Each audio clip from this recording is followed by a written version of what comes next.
Okay, YouTubers, this is one of the engines out of the crate from last night's video. So what I was going to say was, as a stage one, we're just going to try and advertise the engines as they are, as they've come out of the crate. So everything you see here, the ignition system, the amplifier, the dizzy cap leads, the new electronic dizzy, the fuel pump, which works absolutely fine on my Husky.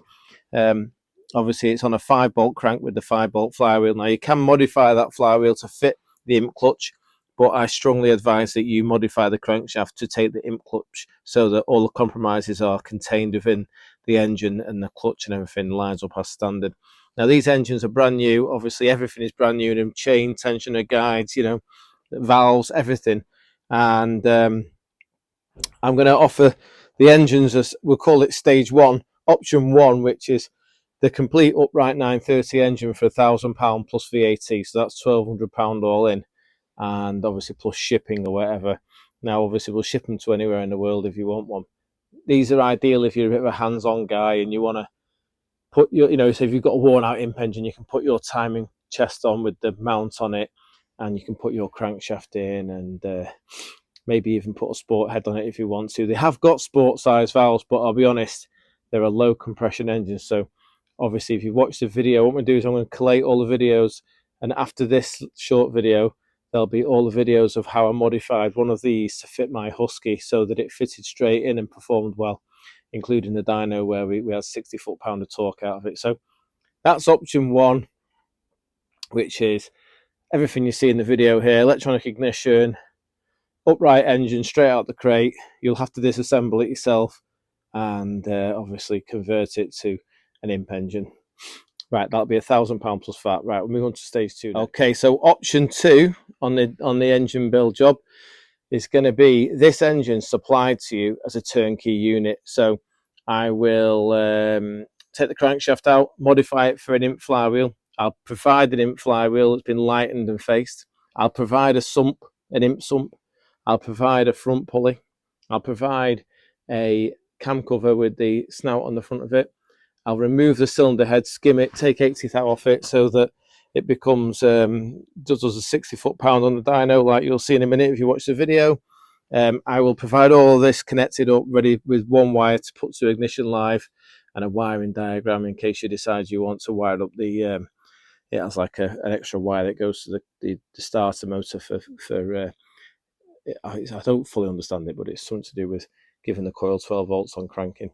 So there's all that. I'll modify the head so that you've got an extra tail for the heater and an extra tail for the temperature switch, and also a thermostat housing with a 70, well, probably with an 88-degree thermostat, because that's what mine's been working with fantastically. So this is what it'll basically be, what's in the Husky. And what I want to say is, if I'll also supply it with a starter motor as well, a pre-engaged starter motor. Now, what I was going to say was, if you have a Solex carb and exhaust manifold and you want me to dyno test it with that, that's all included. I will run every engine for the £2,200, make sure it's correct before it leaves. So either you can post me your carbs and manifold, or I will use carbs and manifold that I've got here just to prove it, to make sure everything's correct, no leaks. So when you put it in the car, it's a known quantity. So all you have to do is bolt your clutch on. Obviously, it's got the spin-on oil filter housing. It isn't drilled and tapped for the Imp Sport pipes, but it has got the housing. You don't really need an oil cooler, to be perfectly honest with you, for just fast road. As long as you're using a good quality synthetic oil, it'll be absolutely fine. So be a brand new turnkey engine, £2,200 plus VAT. Okay, if you'd like to see how we converted the upright engine to run an imp, then please carry on watching. There's like an hour of collated footage from various previous videos, all put into one on the conversion. So just to reiterate again, it's £1,000 plus VAT for the engine as it comes as an upright engine, and £2,200 as a turnkey unit dynoed using your carbs and manifold. Thanks for watching. Okay, chaps, today we're talking crankshafts. We're going to have a little chat about cranks in an imp and what a fantastic bit of kit they are. So, right, we're going to start at the beginning. This is an imp crank. They're made out of EN8 and they're a forging. So if you look, you can see the forge lines there where it was stamped out, years ago in the in the big machinery foundry or whatever. So it's a lovely bit of kit. All the grain flow follows beautiful. We can run these to 8,500 RPM all year long, no problem at all. The cranks, they don't even wear with the modern synthetic oil. They're brilliant. Now, this here is a Talbot Sunbeam crankshaft, which is an engine that was made in the 80s for the 1 litre Talbot Sunbeam, the same car as became that Lotus Sunbeam, etc. So they had a 930cc Imp engine stood upright, and they changed a few things. They made them out of EN16, so it's a better material, and they are a nicer crankshaft. This one's not in very good conditions, it's just been hanging around, but I'm just using it as a sample. Now the difference is it has 5 studs on the end, so it's a slightly different fitment to the Imp, and it's also 1/2 inch longer, which throws, if I've lined all the cranks up in line here, which throws a few problems into the mix. So the reason this video is, I cannot get enough good standard size Imp cranks anymore to do the jobs that I want to do for the racers.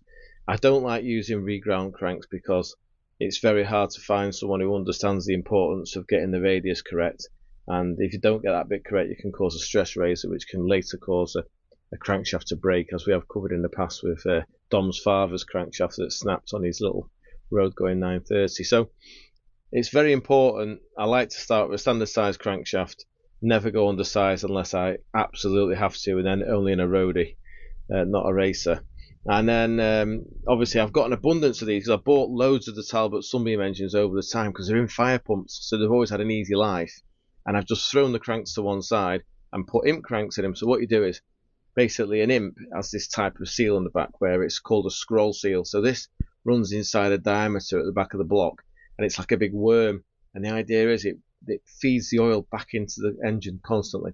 They always drip a little bit, but as a road car they're fine. But in a racer, if you imagine this is at the back of the engine and then the back of the car's here, when you press the brakes hard, braking for a corner, the oil rushes up to this area and it flicks the oil past, it comes past the scroll, flicks it off the flywheel and covers the engine bay in oil, which is most annoying. So starting with that, this is how it works. This is an Imp block. So that's the diameter it runs in. This is quite a good block. When the mains get worn, what happens is you see it all start to pick up and make a mess of itself. So what happens is, a clever chap called Mark Maynard devised this, the Imp rear oil seal conversion. So all you do is turn the scroll off, turn it down to 3 inch, and you machine the back of the block, and you put the seal housing in with the seal, and they work quite well, to be fair, especially in a road car. But in a racer they do tend to drill a little bit, but nothing like as bad as this scenario. So here's an image of one that I've fitted in a car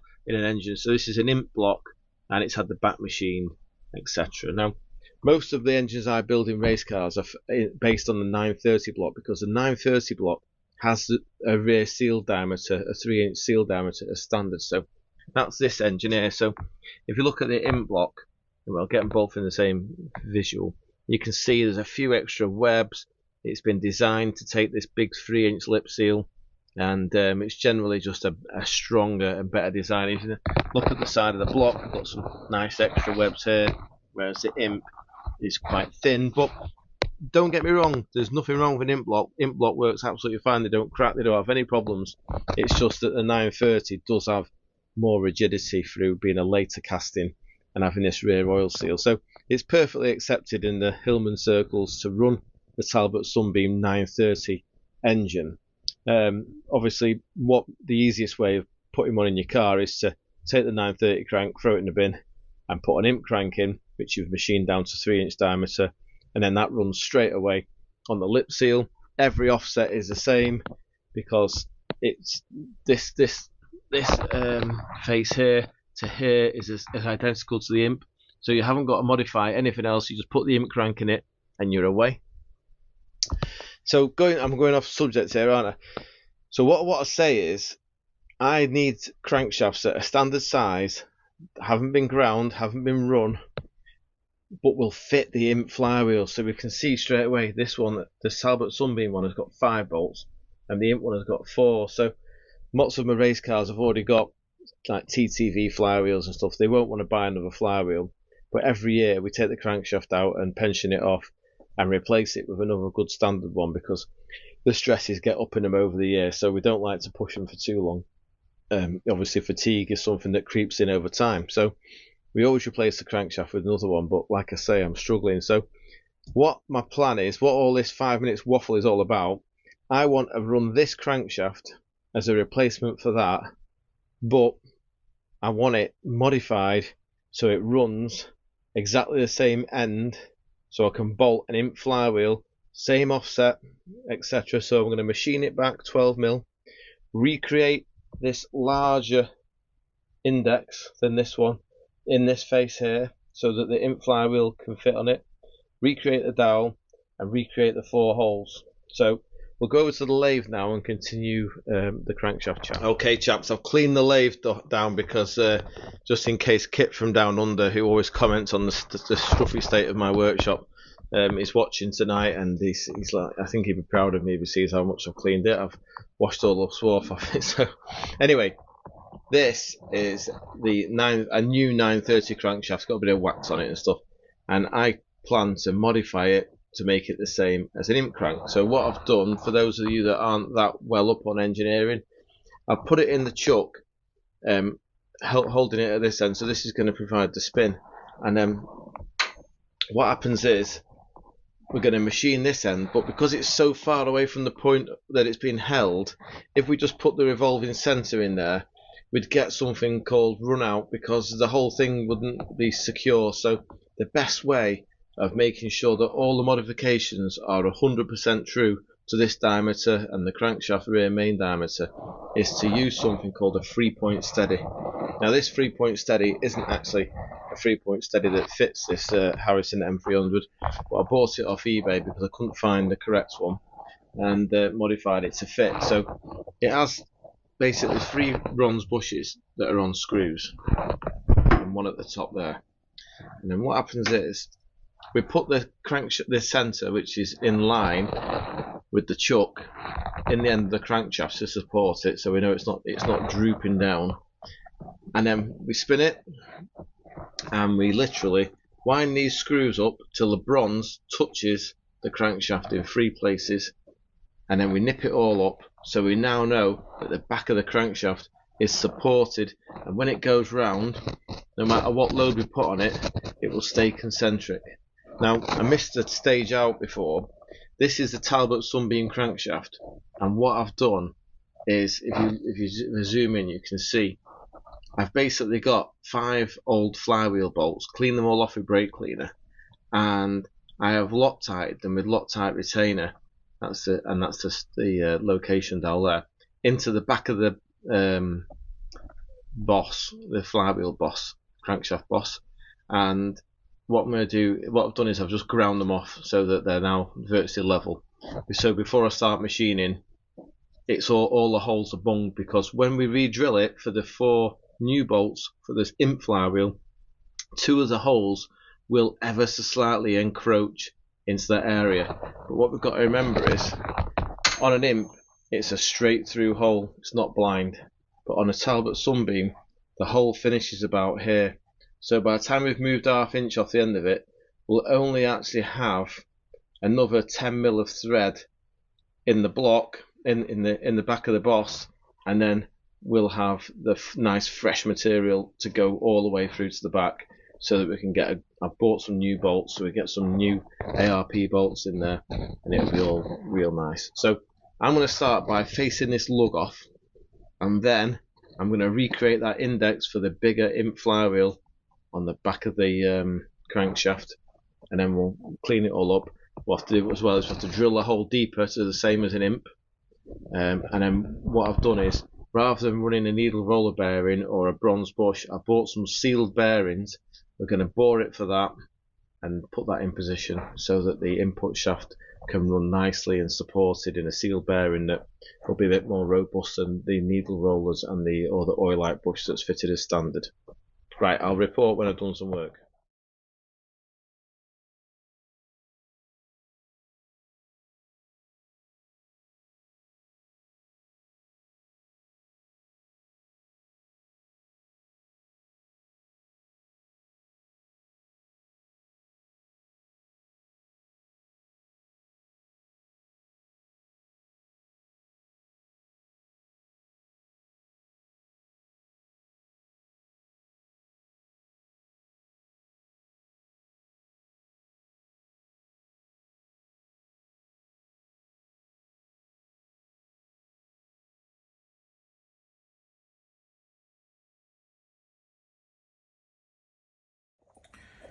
Okay, we've now got the tail end of the 930 crankshaft looking like an Imp one. So you can see, I'll zoom in, we've now got the depth of hole to support the input shaft. So I've gone another 10mm deeper at the very bottom of this hole, and then I've machined this to take this little sealed bearing, so that'll go in the end and support the spigot bush. And then this index here is the same as an Imp flywheel, and this thickness here is the same as an Imp flywheel boss on the crankshaft. So all I've got to do now is I've got to put the flywheel on as a template and re-drill and tap all of the holes in the end of the crankshaft, and it should be fully converted, he says. All deburred. Job's only as good as a deburr, remember that.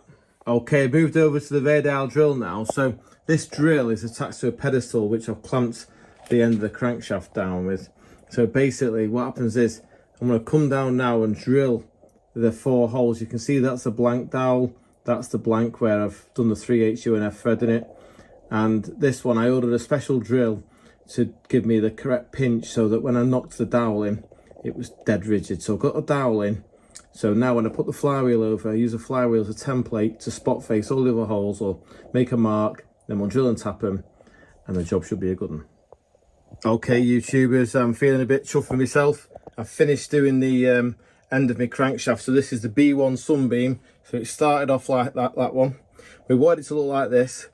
Obviously the index that supports the flywheel is slightly shallower because we didn't have the overall length, but the rest of it's really good. I mean, I don't know if you can quite zoom in here and see, but that's one of the holes, original ones.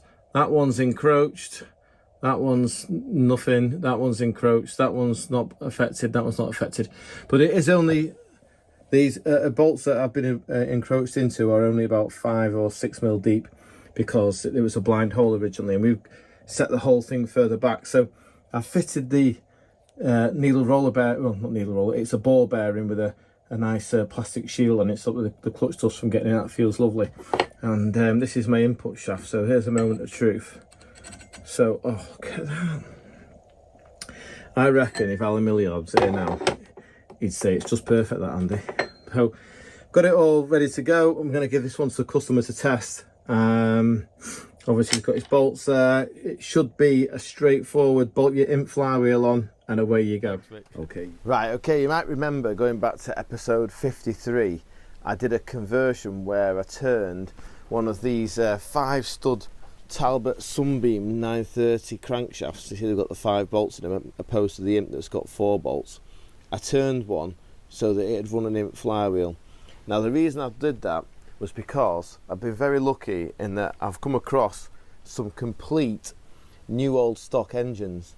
So what I thought I'd do was, because the labour cost is so expensive now to build an engine up, you know, to bore it and skim it and cut the seats and put guides in it, I'm going to be able to offer these at a premium cost to customers as a brand new unit converted. And I wanted an efficient way of making the engine go into the customer's car without any alterations to their car. So obviously with the Talbot Sunbeam, people have modified the crankshaft and the flywheel, sorry, in the past to run with the 930 crank, but you run into different issues with the thrust release bearing, where it sits, etc., because the clutch sticks out further. Because with this being a rear wheel drive application, because this engine, although it's destined for a fire pump, it's actually from a Talbot Sunbeam 1 litre. It's straight off the assembly line basically. Now the idea is that we've modified the crankshaft to run the Imp flywheel. The Imp flywheel sits in exactly the same place, so all the offsets are correct, and if you've already got a new clutch on your Imp engine, you can just put the clutch you've got straight onto the flywheel and you're away. Now these engines are a bit of an odd engine. They're not quite a Talbot Sunbeam engine because they were destined for MOD. They're slightly different in that they don't have a part number on the front of the head, and they run Imp sport size valves. Also, if I just open up this bit of paper here, this is what's in the top of each one. So you see it's a Godiva, so it's meant for a pump, 930 high compression standard. So yeah, they're basically it should make you a good 65 horsepower in your little Imp with your carbs and manifold, etc. But anyway, I'm getting run away with myself here. What I want to do is step by step each week now, or in the next couple of episodes, I want to convert this, put the crankshaft in that I've machined, put the Imp flywheel on it. There's a few other little jobs we have to fit the starter motor. The holes are slightly different, so this is a pre-engaged starter off a Talbot Sunbeam, and it works absolutely perfect on the Imp. It doesn't foul the index diameter is the same, everything's the same apart from the hole spacing, so it doesn't foul the radiator, etc.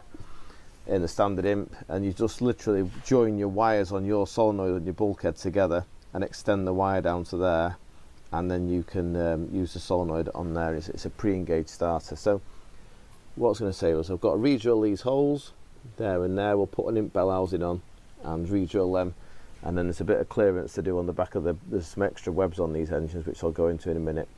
And yeah, we'll get pulling this apart and see what it's like. But it's lovely because obviously I'm on the sales pitch here, but I'm so excited because all the parts I always struggle for, like the chain tensioner guide and brand new cam bearings and brand new cam carriers, all that, new sprockets on the gears on the crank and all that, I always struggle for all that. And obviously it's absolutely brand spanking new, So yeah, and it comes with a new fuel pump as well, with a heat absorber on it. Look at that, it's got a heat plate on it. So I'll get this on the bench now, and we'll start looking at how we're going to take it apart, because we've got to put an Imp sump on it, an Imp cam cover, and I'll show you a bracket that I've had made that adapts this. This is an upright front cover. Normally an Imp has a big casting here for the engine to hang on, so we've got to make a little bracket for that. So I don't want to disturb that if I can help it. Right, okay, we'll do a little bit more explanation on the conversion from the fire pump or the Talbot Sunbeam engine into the Imp. So I've got my pieces in line here, and I've got my two crankshafts and my two flywheels. So to start with, the reason why I think they made the Talbot Sunbeam engine with the crankshaft that stuck out longer or further was because they had more space. It was a rear wheel drive application, so it had a traditional 4-speed gearbox on the back, so it didn't have a space issue. Whereas if you look at the Imp, the flywheel, the boss for the end of the crankshaft, it ends just short of the back of the block. But if you can imagine, when they were designing it, they were trying to keep the overall length down, because they were going to put it in the, well, it went in the back of a rear engine car, so the less it stuck out the back of the car, the better. So its overall length was important there, whereas in the Talbot Sunbeam it wasn't important. I think that's the reason anyway. So this is obviously a standard Imp one with the 4-bolt flange, which takes the Imp flywheel, which is this type of flywheel here. This is the Talbot Sunbeam flywheel, which has got the big cavity in the middle, so your Imp clutch doesn't actually sit on it. So what people have to do is you have to put an insert into them when they use them as a conversion. Another reason I wanted to stay away from that. What I wanted it so that you just bolted your Imp crank, Imp flywheel onto the 930 crank, and you had no other modifications to do. So these are both brand new Talbot Sunbeam crankshafts. This one was a 5-stud and this one is a 5-stud. So I've faced that off basically, and then because if you look, the Imp crank is so much shorter by about 1/2 inch. When I've machined it back, I've recreated that index there. You can see all this on episode 53 of Shrigley Tube if you want to see the machining process.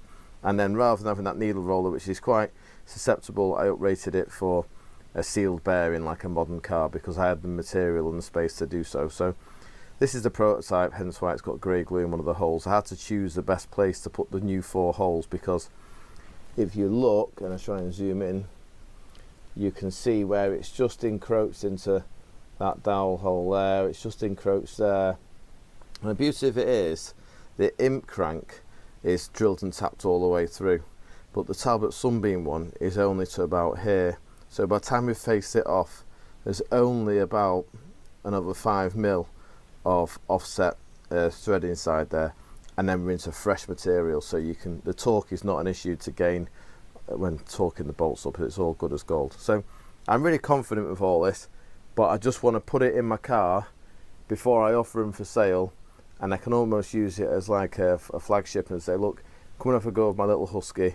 If you like the idea of it and it suits you, then you can purchase one, because I've got a few of these now. So what I'm going to do is I'm going to put this crankshaft, the prototype crankshaft, into this block, and basically then the crankshaft will sit at the same offset stuck out as this one, so it'll all work just like an imp, and you can bolt your imp gear on the end. Also, if you look at this engine here, you'll see it's got a hanger. This is an imp engine. This is my offset bore engine, which I'm trying to finish, but basically this little plate here that was made many moons ago goes on the front, so we can use a standard Talbot Sunbeam front housing and just hang the engine on that. So just another bit means we don't have to take the engine to a million pieces, although I do have to take this off to get the crankshaft out. So we're going to strip the engine. Every engine that goes out, I'll be fully stripping down, because even though they're brand new, I just want to make sure there's no grease settled in them anywhere, anything like that. So we'll see what we see inside it in a minute when we pull it apart. Right, okay, we've had a bit of a dilemma. We've had to go in reverse gear. We're going to have to make a new plan here, because I've took the top of the engine off. It's absolutely lovely. I put it on top dead centre, and I thought, you know what? It says high compression on the tag that comes in the top of the head.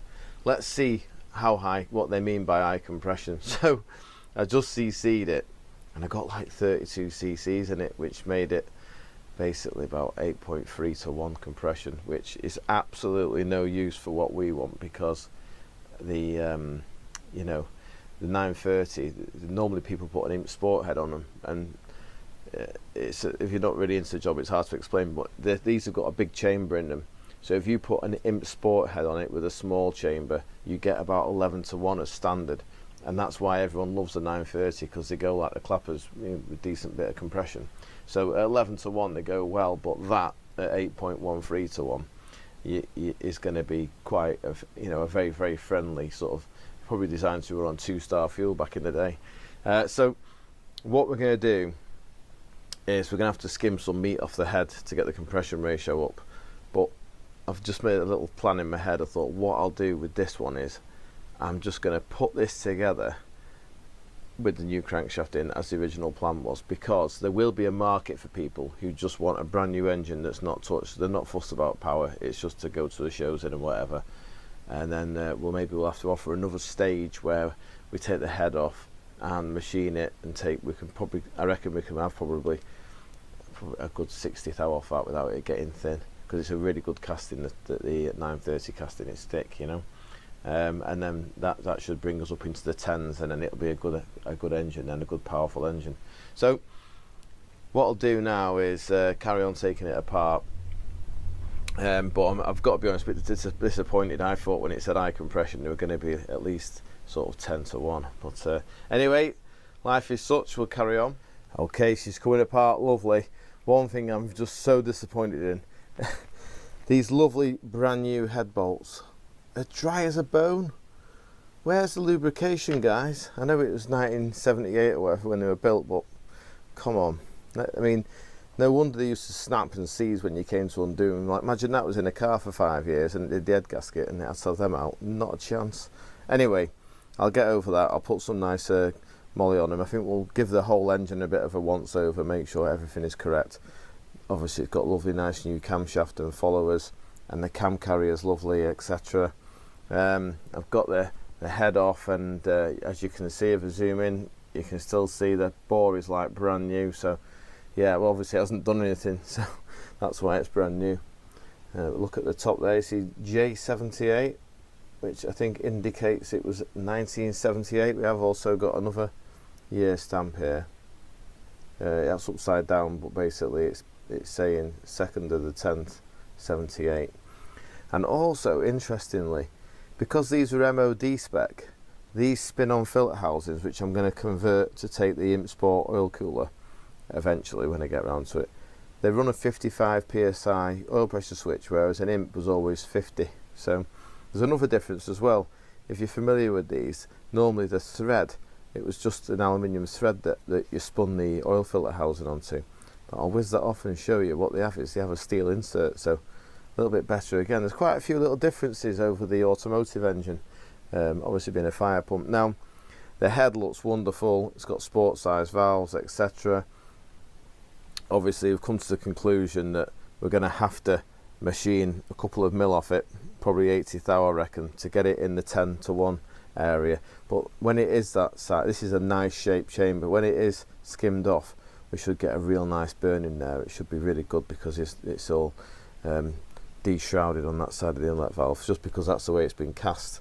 Anyway, this is an Imp Sport head. I just thought I'd show you the difference so you can see how if you use an Imp Sport head on a 930 bottom end, because that's designed for an 875cc engine and this is obviously a 930, so it's bigger capacity, you're squashing the same amount of air into the same size gap as an 875, so you end up with 11:1 instead of 10:1 like a standard with an 875.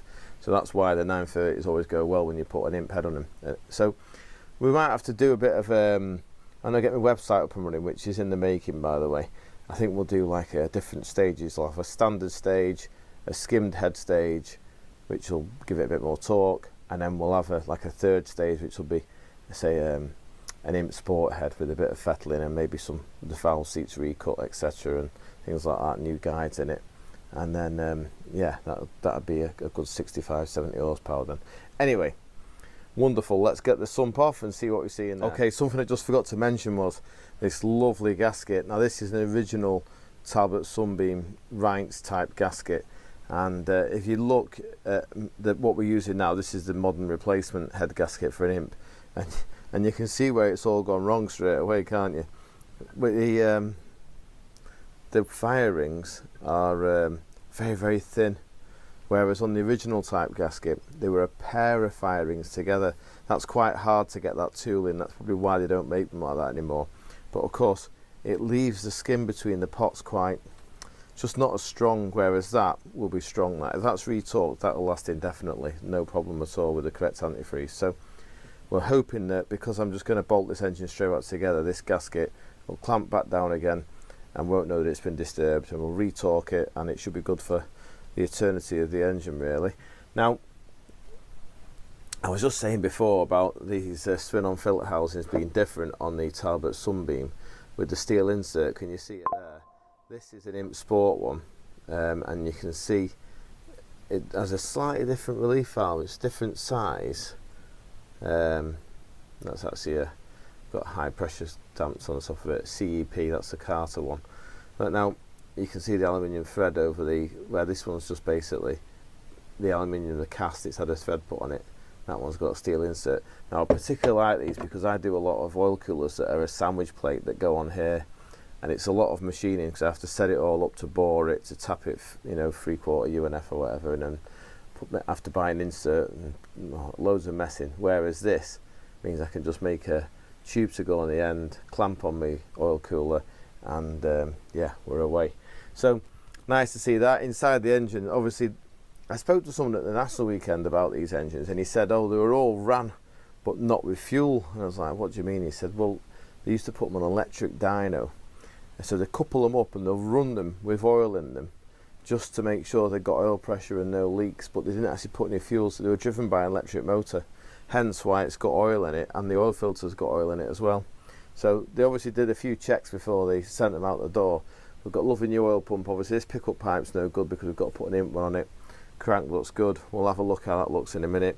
And something that I've got really excited about is, obviously I can't use the sump because that's the upright sump, but it's got a brand new sump plug that's not been gnarled, because I struggle for things like this because every sump plug I come across has been mauled by a pair of grips or an adjustable spanner that slips off, and it just looks bad on the engine. So got some nice new ones of those as well now, which is good. Right, I'm in the business end about to remove the crankshaft, and it's all very pleasing. The bearings all look obviously like new, and there's no sign of moisture ingress anywhere. Obviously this, as we discussed, has got the rear oil seal as standard, so we haven't got to modify the block to take a rear oil seal. What I did find a bit interesting was the bearings and the bolts. All the Imps used to have like a little tab washer, but the Sunbeam 930 doesn't use one on the mains or the big ends, so obviously dropped that for whatever reason. So yeah, there's no Loctite on anything. I will be obviously retorquing everything, make sure it's all correct when it goes back together. What was particularly pleasing was the chain. Obviously I like the original type chains, but the tensioner blade is absolutely immaculate. So they're nice, because I really struggle for this sort of stuff now, you know, finding decent ones. So that's all good. We'll get the crank swap now and then get it built back up with the Imp crankshaft on and the Imp flywheel. Good morning, YouTubers. On with the engine still, a little 9:30 this morning. I've had a bit of a sleep on it, so I'll just give you an update on where I'm up to. I've put the standard Imp front pulley on now, so that's all the same offsets, everything's correct there. That'll all be in the correct relationship to the water pump housing, etc. Got a nice new oil pump on there, brand new. I've just torqued all the big ends and mains. Everything feels nice. Obviously we've got the new crank in now, which has got the end modified so that it's the same as an Imp. I've not done this very well, you can't actually see it, but I will show it you later. So moving on to the cylinder heads, or the cylinder head should I say. This is the 930 head that we worked out the compression ratio is today. So it was 32 cc's total at top dead centre, which gave us 8.26 to 1. And I thought, well, we'll just try it. I thought what we'll do is we'll put the engine on a dyno before we put it in a husky, and we'll just get a tune out of it and see what it's like. And I was thinking last night, I thought it's going to be absolutely flat as a pancake with no compression, because these engines thrive off compression. So I thought before we go to the trouble of bolting it together, what I'll do is I'll skim the head and get the compression ratio up. So I've had a measure up of it, and basically I'm going to wedge it. So I'm going to skim it at more of an angle on this side, and then we'll drill the holes and re-spot face. And I'm going to do that because if we skim it, we get the angle better on the inlet port, and also if we take it off this deep side of the chamber, we'll keep the valve seat away from the corner of the head, because it hasn't got massive valve pockets in the pistons. We don't want the valve to start interfering with anything.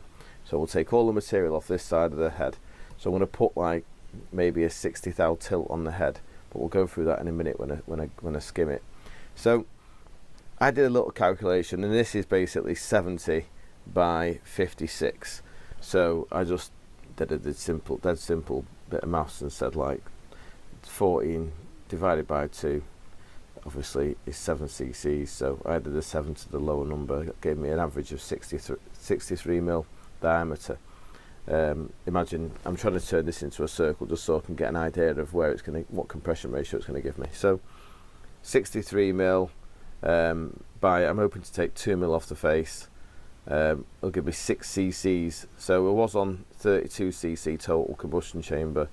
We'll now be on 26. Obviously 32 minus 6 is 26. So the compression ratio is 232, which is the swept volume of a 930 cc pot, divided by 4. So it's 232 cc's in the pot plus the 26 divided by the 26 gives us basically 10 to 1. So 9.9 to 1, which is where the Imp was a standard. So it'll be like a standard Imp but with more capacity, sport size valves, and it's got this nice tame cam in it, which is like a Mark II cam, which is what I want to start off with, just to see how it all performs. Because what I'm really looking at with these engines is I'm not looking at making a racer.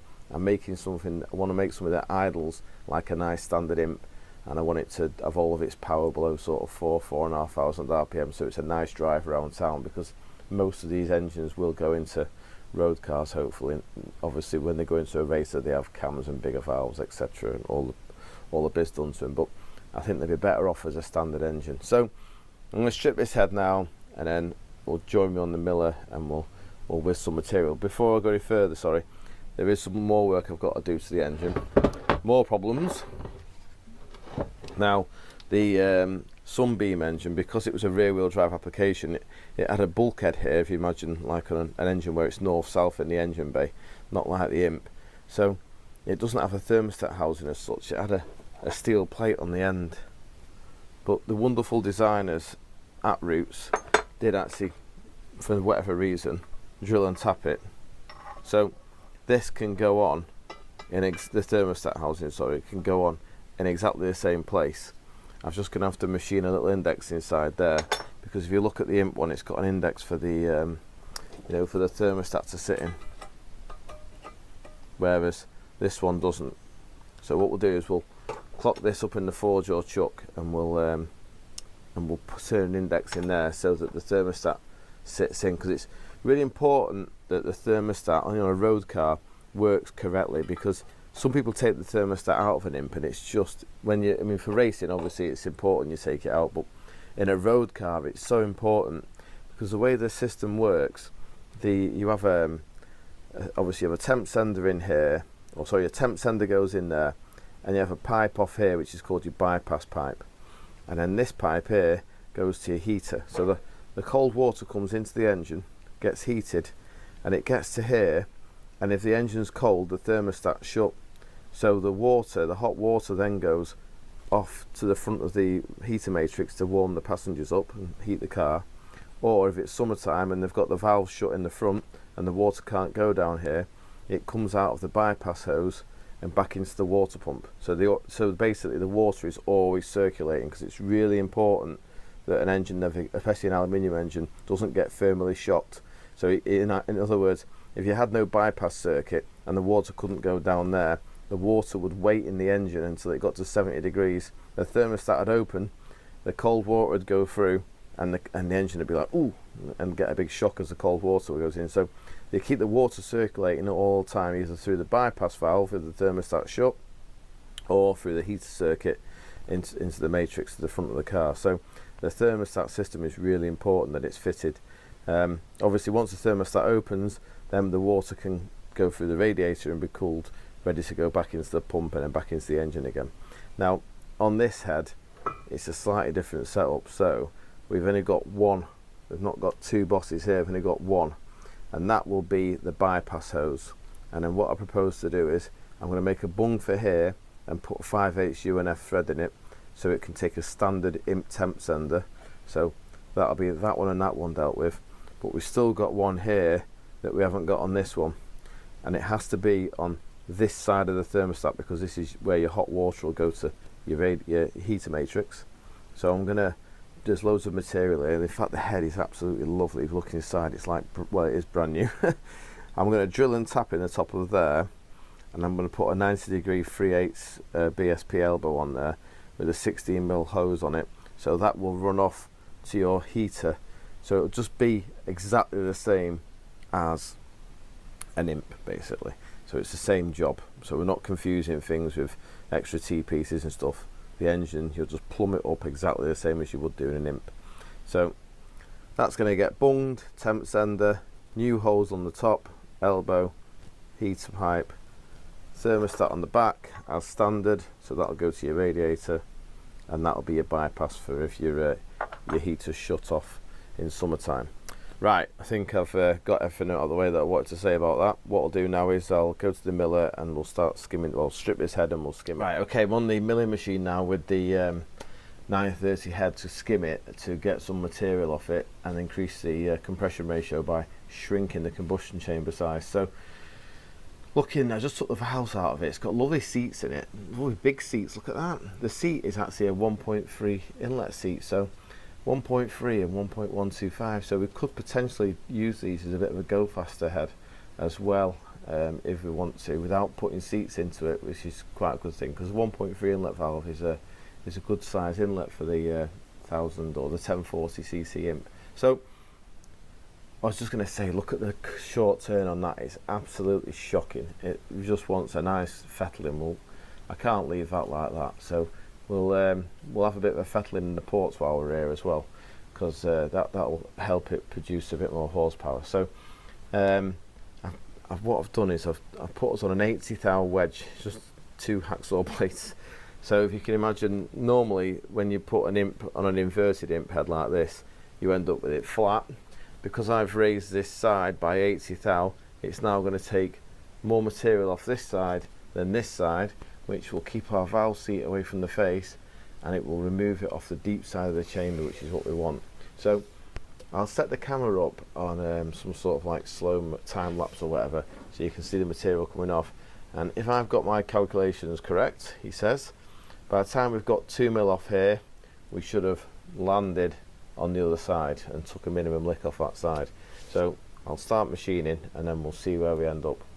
And then after that, what we'll have to do is re-drill all these holes and re-spot face for the head studs, because if you imagine the head is not going to sit flat now, so these holes are no longer at 90 degrees to the face because we'll have cut it on the angle. So we'll have to do all that, and then we can build it back up, get it on dyno, get a tune out of it.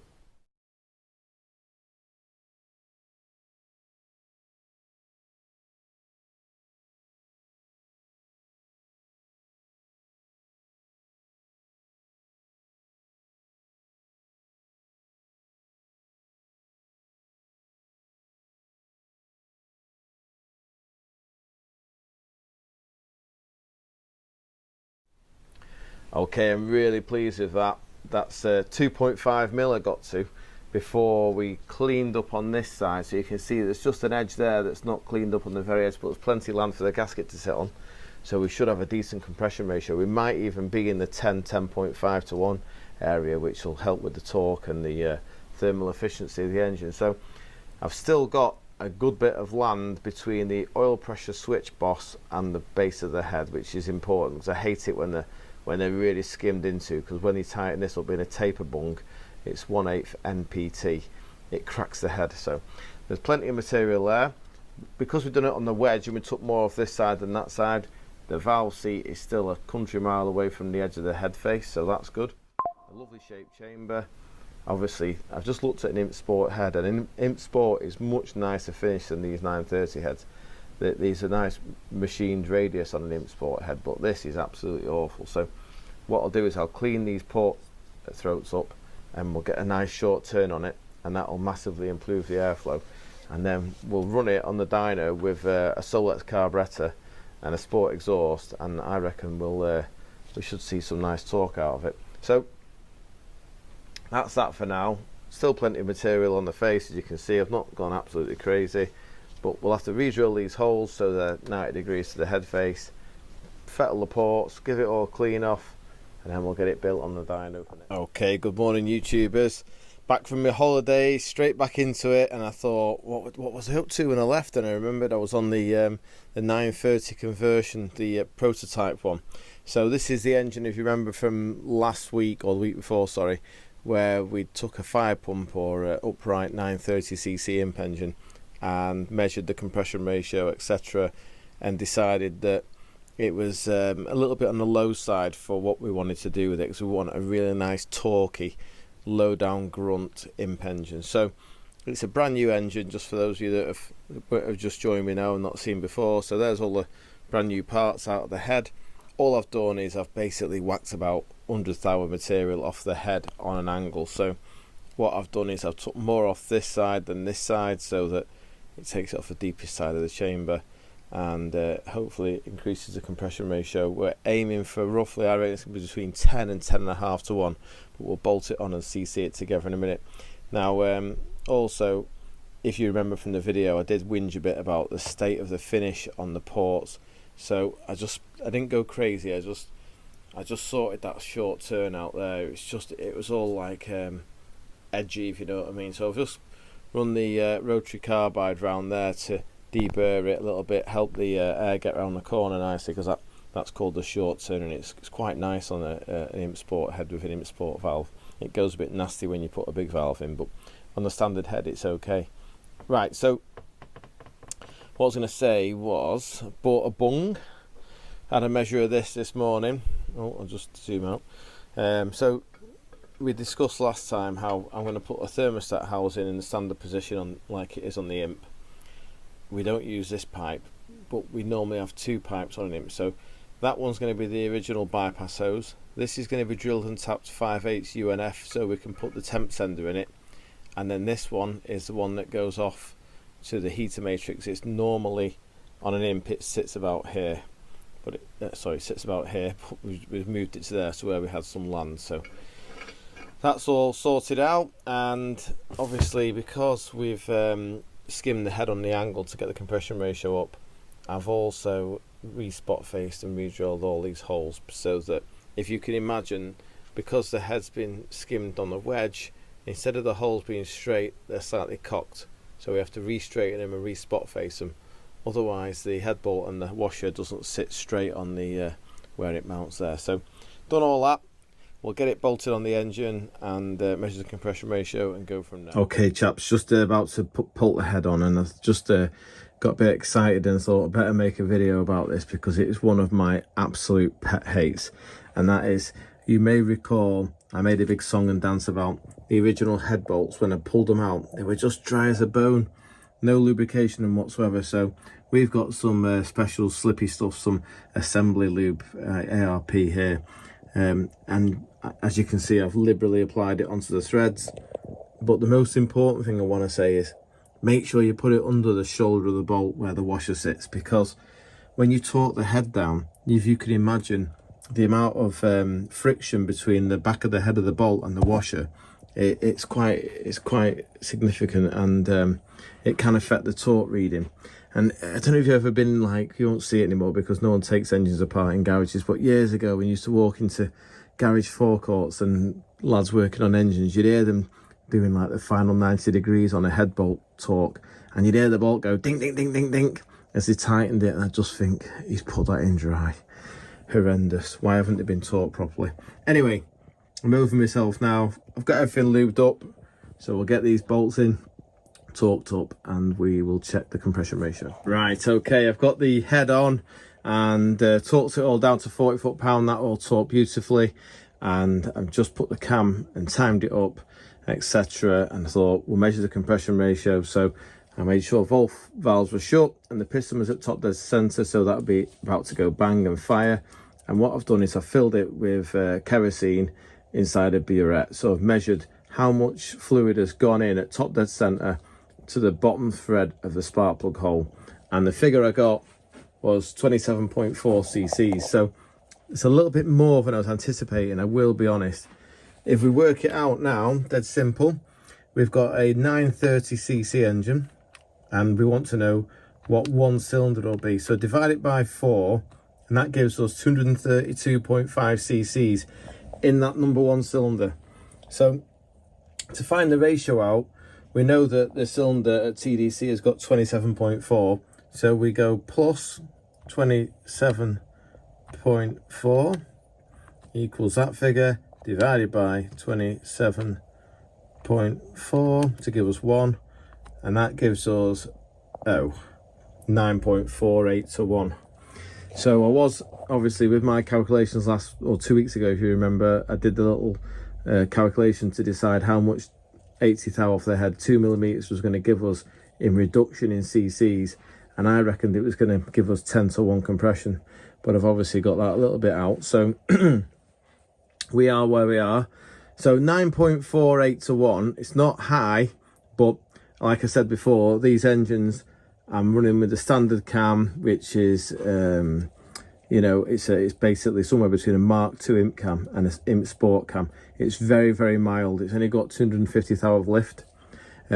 Ideally I'd put a sport cam in because I love a sport cam. I think they're a great cam, but I want to supply the engines as a completely brand new unit, and I haven't got new sport cams, whereas as you can see these are absolutely brand fire new. So I just want to leave it, and when we dyno it in a bit, what you'll see is what I'm trying to create is, I'm not trying to create a race engine. I want an engine that does all of its torque at 1500 rpm, 2000 rpm, 2.5, so you can drive it round town real nice, you know, loads of torque, go up a hill, no problems, and it'll still maintain 80 mile an hour if you need it to on the motorway. Anyway, so it's 9.5 to 1. So what I've just done, you know, we always talk about compression ratio, and I won't get into an Andy mega waffle, but what I'll say is, we always talk about on a race engine like 12.5 to 1 compression static. So that is the measurement of the piston from bottom to top, that cc's plus what's in the chamber divided by what's in the chamber, and it gives us that ratio of 12 to 1 static. But there's also something called dynamic compression ratio, which is basically what the engine sees. So that means at bottom dead center, which is where we are now. So at the moment, these two pistons are at the top and these two pistons are at the bottom. So what's going to happen in the next 180 degrees of rotation, the piston is going to squash the air in the cylinder because both valves will be shut, and then these two lobes will be at the top, and that's what we call number one cylinder firing. Now, the reason I'm just showing this is because I've got my torch. we have something called overlap on the cam, and the dynamic compression ratio takes into account from when the valve shuts. So at the moment, the inlet valve, if I put a torch there and we go to the inlet here, you can just see he's open about 30 thou. Not a lot. On a race engine that'd be more like 170 thou, but on this road going engine, and we have to do this because of when we've got speed into effect, it all changes everything, but we're not going to go into that now. So what I'm going to say is, before that comes, if you look, you'll see the cam is on lift there. We will be able to travel on the bottom pulley. I'll zoom right out so you can see. By the time that comes off lift, I reckon we'll have travelled a good 10-15 degrees on the bottom pulley, and the piston will have moved up the bore probably, I don't know, maybe let's just say for the sake of argument, 2 centimeters. So now what we've got effectively, it's now squashing because the valves are shut, but the cylinder is shorter than before. So if we remeasured it, I know it was 232.5 cc's as a 930cc engine, but if it's travelled that much, if it's travelled 2 centimeters, it might only measure 800 cc's now. So the actual squashing time is less, so the dynamic compression ratio is less. But the point of this mega waffle is, because the cam is so mild, it won't be as badly affected by the fact it's only starting out with 9.5 to 1, because it's static and dynamic. It still might have 9 to 1 dynamic because the cam's so mild. So I'll leave it at that before I tie myself in a complete knot. What we'll do is we'll put it on the dyno and we'll see if we can get, what would be really nice is the standard Imp I think had 40 foot-pound of torque. If we could get like 55, 60 foot-pound out of it, that would be amazing. That would be, I'm not worried about power figures. We're not going to be able to do any RPM of it. I want to put a Solex carb on it and a sport exhaust, and I want to make a nice road-going high torque engine. Right, we've been building the engine up, and as you can see, it's nearly ready to go on the dyno. So I've got the Imp sump on it now, opposed to the upright sump. I've got the standard sport exhaust manifold, which is quite a small bore, but they're fine for like an 875 or 930. And I've got a completely standard 875 Solex carb. I love these carbs. They don't smell, they're good on fuel. Despite the look of the manifold, it actually works very well. And yeah, Solex carb, they have a bit of an issue with the fuel pipe between the float chamber here and the carburetor. Little rubber pipe there, always replace that because they can split and then it drops fuel onto the exhaust. The other thing that's a problem with them is normally the connector that goes in here is pushing, and over time they can get damaged and they can work their way out. So I just drill and tap it and put a 1/8 MPT thread in it, and then you can buy these 1/8 MPT hose tails off the internet and off eBay and just screw it in there. Definitely a worthwhile mod, that, because if it comes out, it's a fire hazard potential. So this is the standard fuel pump off the 930. It's slightly different offsets, and it requires to run with a heat plate, which is like a sandwich insulator that stops the heat from travelling up the engine into the pump and boiling the fuel. Something that Imps can suffer with when they've got the fuel feed pipe selection. Basically, people put the fuel filter here because it's an easy place to put it. So you've got your fuel from the engine, from the tank, coming in into a filter and into the pump, and what happens is all this heat radiates when you stop in the services, and it boils the fuel in the filter. So never put your filter there. Always relocate it over by the battery somewhere so that it doesn't boil the fuel, because what happens is it sends a massive airlock. When the fuel boils, I think it boils at like 70 degrees or something, petrol, it puts a massive vapor lock all the way back to the tank, so then you can never, it starts up and then uses what it's got in the float bowl and then runs out of fuel and end up breaking down, normally on a slip road. That's what happened to me anyway.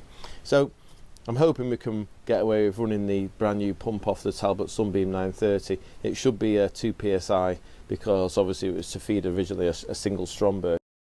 All that should be the same, so we've got that. The only difference is, of course, it's on 8mm tails rather than 6, but that doesn't matter because we're on an 8mm tail anyway.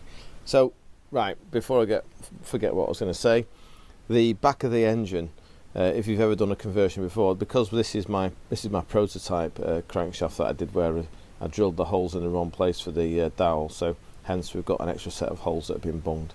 But you can see these webs just slightly potential of catching the back of the flywheel. So I'm going to get a flat pad on a grinder and just trim these back a little bit. I've resealed the rear main cap, obviously, when we changed the crankshaft. I have made, this was, what did I say it was it 3/4 MPT. I found a tap, or I looked in the Zeus book and found something that would go in there without having to machine it, so I just tapped into the hole so that we could get the temp sender in. So I bought these bosses and I've drilled and tapped that 5/8 UNF. So now we can screw that in there, like that. So normally this will be positioned here on the Imp. So that's there, that's your bypass. And then obviously this is the extra pipe that I've put in that would normally be here on the Imp, and that one's going to go to the heater pipe at the front. I want to make it so when I put it in the Husky, it just plumbs up exactly as standard. Now, you might remember me saying a couple of weeks ago, there's no index in the back of the head for the thermostat. This is a new 74-degree stat from the Imp Club. I love a 74. Just gives you that little bit of a margin, you know, on a hot day. So quite crudely, I've just put the thermostat housing in a 3-jaws chuck, and I just basically machined an index so that this thermostat sits low and it sits central. So yeah, so it goes that way around. So that now will bolt on there like that, and that will be exactly the same as an Imp now. All the pipes same as an Imp, so we're rock and rolling.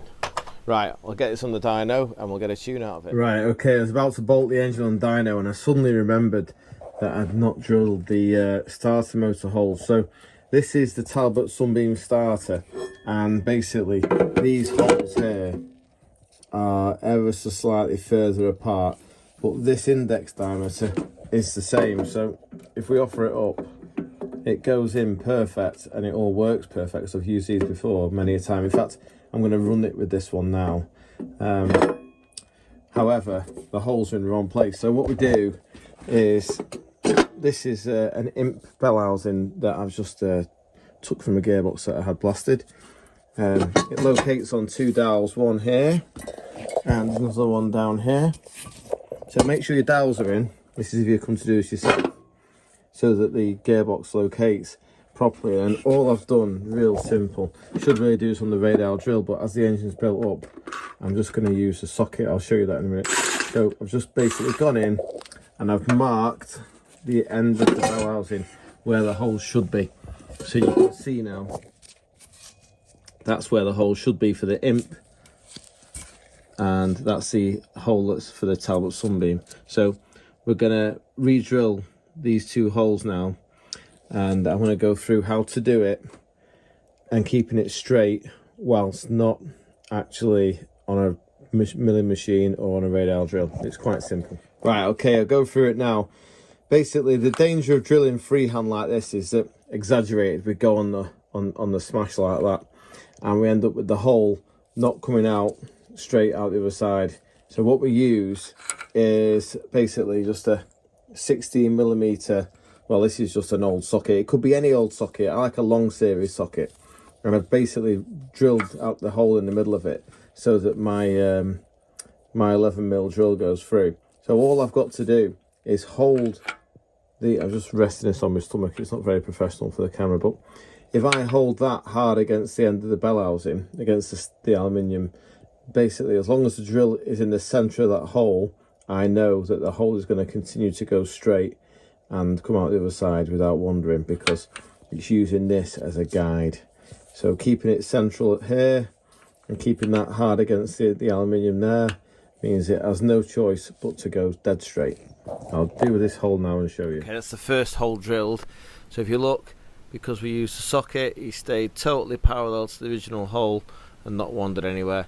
What I'll do next is the bottom hole, which is just a pilot at the moment, and then I'll put the starter motor on with some mole grips, and we'll drill through the starter motor as well. So we've gone the whole lot then.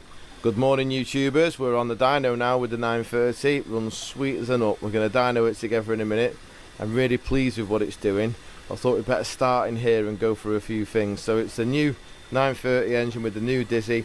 I I don't normally bother with VAC Advanced because it's normally all worn out and knackered, but because it's all brand new I thought let's attach it and see how it behaves, and it seems to be doing exactly what it says on the tin, which is good. I've fitted the Talbot Sunbeam starter motor as well, just elongated the holes. Obviously that's been re-drilled in the bell housing to suit the Imp gearbox now, because that is an Imp bell housing on the dyno that we use. So I'm using the AB14 Lucas type ignition system, which is a ballast coil. I assume that's like a 9 volt, or it's a 12 volt, but it's be a 1.5 ohm that, and it runs with this nice ballast resistor. So I've got this loom and module, AB14 module. I might as well use it, you know, and put it in to good use with all the engines that I sell. So that's the module, you might recognise it. It normally lives on the inner wing of a Lotus Sunbeam or a Sunbeam Talbot 1.6, 1.3 or 1 litre. I've mounted it this way because the epoxy in the back has melted, so when it's getting warm you can see it's going shiny. What I'm going to do is I'm going to hopefully it'll level out by the time I finish dynoing it, and I'll put some silicone across the back so that it never dribbles out again, because if you're familiar with these units you might remember when they're mounted vertically on the inner wing of a Talbot Sunbeam, all of the silicone dribbles out the bottom of them, or it's resin of some type, I'm not quite sure what it is. Now things I have noticed is the dizzy, I'm going to try and move it all around 90 degrees because that will foul the alternator. So we might have to make a note to move the peg drive around, you know, the skew gear on the crankshaft. When I've got the sump off, putting the Imp sump on, just take the oil pump out and move it round the tooth so that this doesn't interfere with the alternator bracket. So that's something we need to look at for the future. I'm going to shorten these leads as well and put new 90 degree ends on them because they're all a bit long. These are the leads that come with them and they're really nice. I like a genuine champion lead, so we'll put some 90 degree ends on that and tidy it all up. We'll do all that after we've run it. Now I'm also running the original Talbot Sunbeam fuel pump. It's got like it's very similar design to the Imp one, but it's got 8mm tails rather than 6. Now I have actually used 6mm pipe on it just to see if it would work, and it goes over no problem on the 8mm. I mean it's only like just under 2mm bigger, so you can use the 6mm pipe no problem. It's also got, it runs cool because it's got a little absorber between the pump and the cam cover, which is good. I've run a standard Imp Solex, totally standard, not modified in any way, apart from the little tail that I went into the other day about I drill and tap them so that they can't fall out. And we've got an Imp Sport exhaust system on it. It seems to be doing quite well. Obviously this is all my modified end. That will go off to the inner wing, to the front, to the heater matrix. That one will be a bypass, but on this setup I've got it going back to the header tank because we've got a thermostat here, so when the water comes up the engine it can't run up this pipe, which will be the normal return pipe to the header tank, so we have to put a bypass in for when it's shut. That's why that pipe goes up to the top of the tank there. So everything seems to be working absolutely spot on. The engine is really sweet in that because the cam's so mild, it idles absolutely lovely. It's so noisy, the drive shaft, that it ruins the effect. So what I'll do is after we've dynoed it together, I'll pull the engine forward off the flywheel mount and we'll just run it and see what it sounds like. Now one thing that really did interest me was obviously I've stood next to it and held it at peak torque and given it the dizzy swing to see what it wanted, and then I put a timing light on it and I was really shocked to see that it only wanted 33 degrees max at 2,500 RPM.